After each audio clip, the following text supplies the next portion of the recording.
In this lesson, we're going to take a look at how we can use the viewport background for bringing in reference images.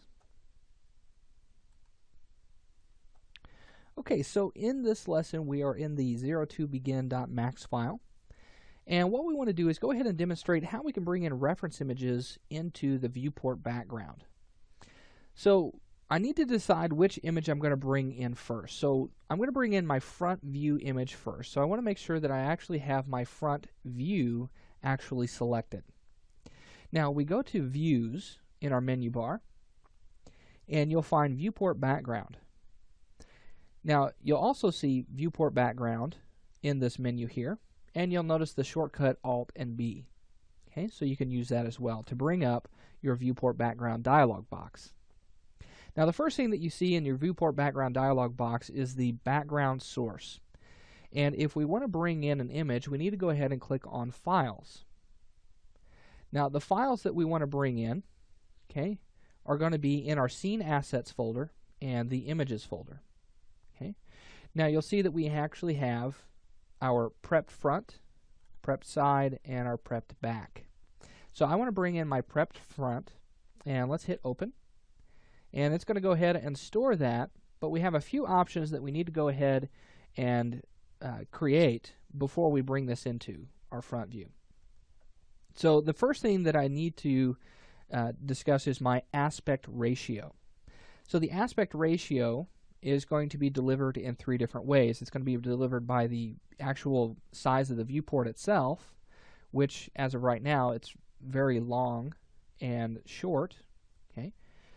We have match bitmap, okay, which is going to match the aspect ratio of our actual image, which is probably what we want. And then we have the actual match rendering output. Okay, so whatever we render as, if it's 640 by 480, it's going to go ahead and stretch that image to match the rendering output. Okay, now if we keep it on match viewport, it's also going to stretch that image to actually match the size of the viewport itself. So we want to go ahead and do match bitmap. Now whenever we choose match bitmap, we have display background, which should be checked, otherwise it won't actually show up in your scene. And we have lock zoom pan. Now what we want to do with lock zoom pan is we want to make sure that this is checked, because whenever we move around, we want our image to stay in one place. Okay?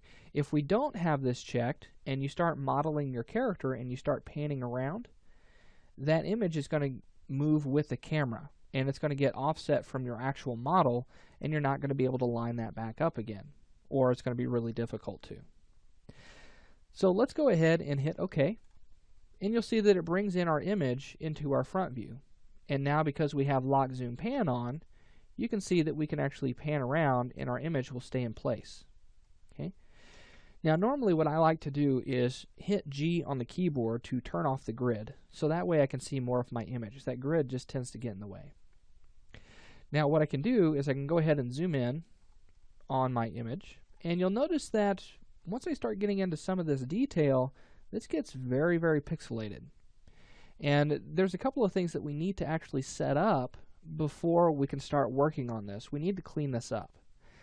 So if you're using nitrous for your rendering on 3ds Max, we need to set up just a couple of different things. So the way that you can check if you're using DirectX 9 or if you're using DirectX 3D, or if you're using nitrous, you can go to Customize, Preferences, and then go to Viewports, and you'll see right here under your display drivers.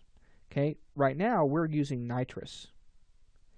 Now if you choose driver, you can choose from nitrous, Direct3D, or OpenGL. Okay. Now if you're using nitrous, we can go ahead and set this up very easily. Okay.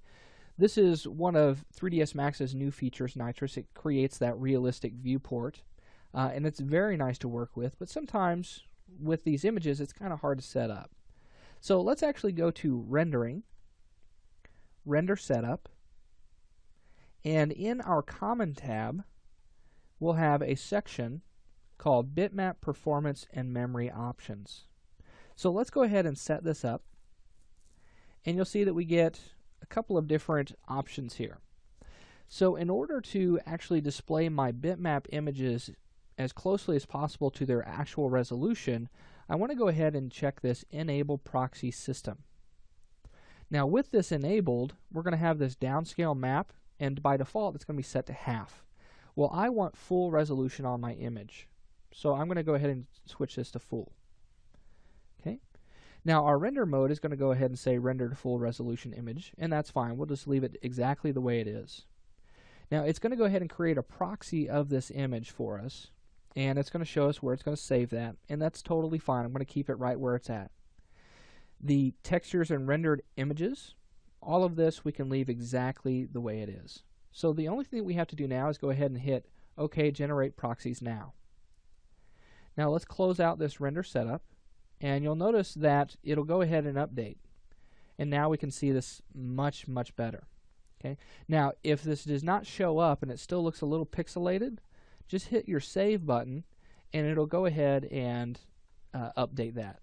Now if it still doesn't update, you may have to go ahead and hit save, close out 3ds Max, and then reopen it. Okay.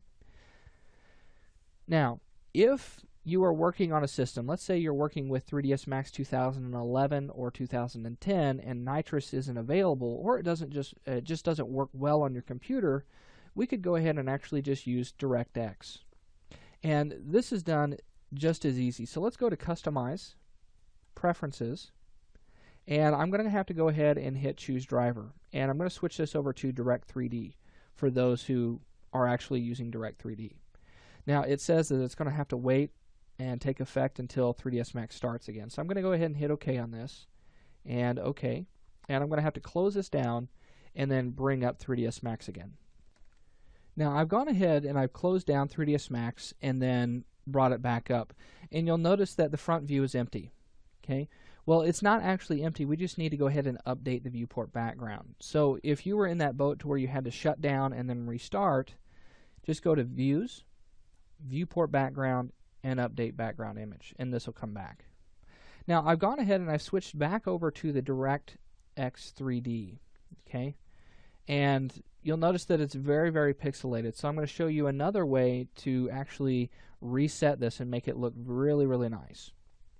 So let's go to Customize, Preferences, and we need to go to Viewports, and if you have Direct3D and this is the driver that you've chosen, go to Configure Driver. Now once you have this configured, Direct3D dialog box up, you need to go ahead and check the Match Bitmap. Okay, you can hit OK, and this might update on its own. If it doesn't, you can go ahead and hit save, and if it still doesn't, you may have to go ahead and shut down, and it looks like that's what we're going to have to do. So save it, shut it down, and bring this file back up. Okay, now that we've restarted 3ds Max, again, if you have an empty viewport here, just go to Views, Viewport Background, and Update Background. So now this is looking nice and neat, and we can see all of those details again. Okay, so this is going to make modeling much easier. Alright, so we've gone ahead and we've talked about how we can bring in our reference images using the viewport background, and we've talked about how to use it with Nitrous and Direct3D. Now one more thing that I want to do before we actually end this lesson is go ahead and bring in the image for my left view. So all we have to do, just to repeat our steps, is go to Views, Viewport Background, and Viewport Background, or you can hit Alt-B on the keyboard. Make sure that you have the left view selected here, and go to Files, and then choose your side view. Okay.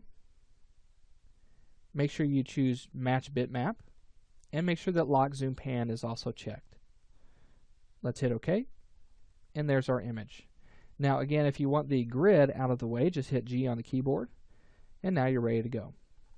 Okay. Now viewport background has a couple of advantages, and it also has a couple of disadvantages. So one advantage to using viewport background is that we really don't have to do a whole lot to make sure that our aspect ratio of our images is correct. You'll remember that all we had to do was just check a little box that said Match Bitmap.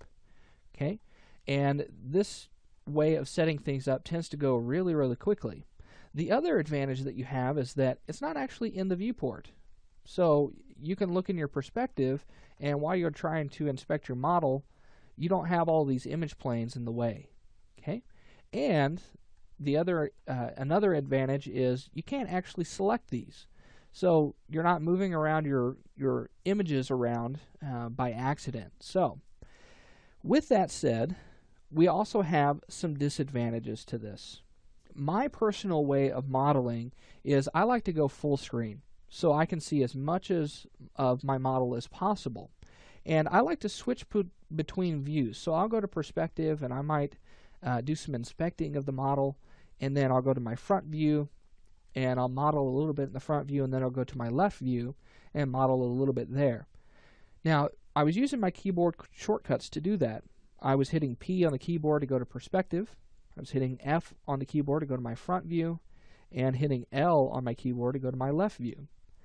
Now, one thing that you'll notice that every time I hit that button, if I go to my front view, it shows my front image, but if I go to my perspective, we still have the same image. And even if I go to my left view, I still see the front image. So what is actually going on here? Well, let's go ahead and hit Alt-W and go back to our 4 viewports here. And you'll see that we were in this viewport, and we maximized this viewport. And we were actually switching just this one viewport back and forth. So if I hit front on this, you can see how it switches. If I hit left, it switches back to left. And I could even do perspective in here. And it's still the same thing with our viewport background. So what's going on here? Well, it's just switching these viewports around and not necessarily switching our background image. Okay? So this is the disadvantage that we have with using viewport backgrounds, especially if you're a modeler that uses the full screen all the time like me. So one way that we can get around this is actually creating some geometry inside of our scene and then using our reference images as textures, and we can go ahead and get around that problem. So we're going to show you how to do that in our next lesson.